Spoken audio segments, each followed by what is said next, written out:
बच्चों, आज हम हिंदी ग्रामर संज्ञा के बारे में थोड़ा सा जानकारी लेंगे।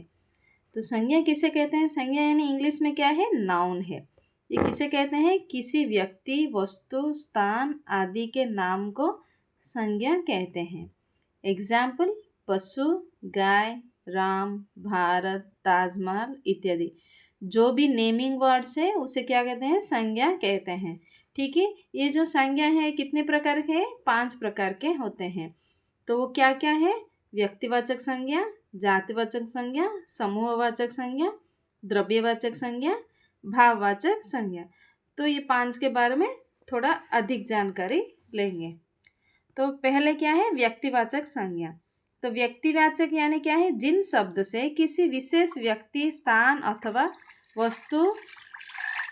वस्तु के नाम का बोध हो उसे व्यक्तिवाचक संज्ञा कहते हैं।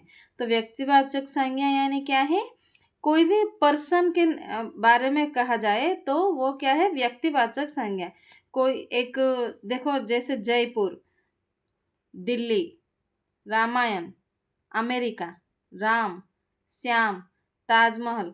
यानी पर्टिकुलर ताजमहल यानी कोई दूसरा ताजमहल है क्या? नहीं, वो एक ताजमहल है। जयपुर, दिल्ली, ये सभी क्या है? एक पर्टिकुलर एक प्लेस के नाम है। रामायण यानी क्या है? एक किताब का नाम है। अमेरिका एक देश का नाम है। राम एक पर्सन का नाम है। किसी का एक नाम का बोध करता है तो क्या है? वो व्यक्तिवाचक संज्ञा है।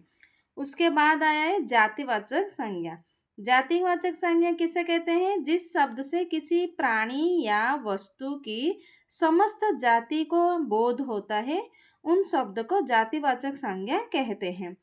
कोई एक जाति, अभी देखो यहाँ दिल्ली, जयपुर, ये क्या है? पर्टिकुलर नेम था, वो व्यक्तिवाचक हुआ।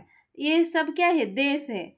भारत, वो भी व्यक्तिवाचक संज्ञा होगा। देखो देश, देश कहने से क्या है? वो जातिवाचक संज्ञा होगा। जैसे पशु, पशु में सभी पशु आते हैं। जैसे गाय आएगा, कुत्ता आएगा, बिल्ली आएगा, सब आएंगे। तो वो क्या है? जातिवाचक। पशु यानी जातिवाचक संज्ञा।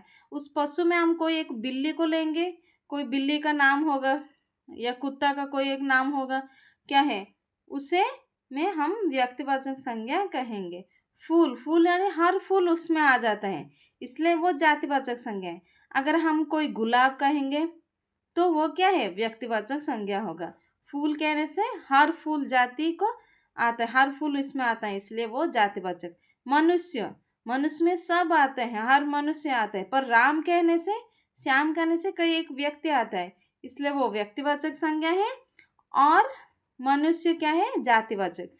इसी तरह वृक्ष भी ऐसा ही है।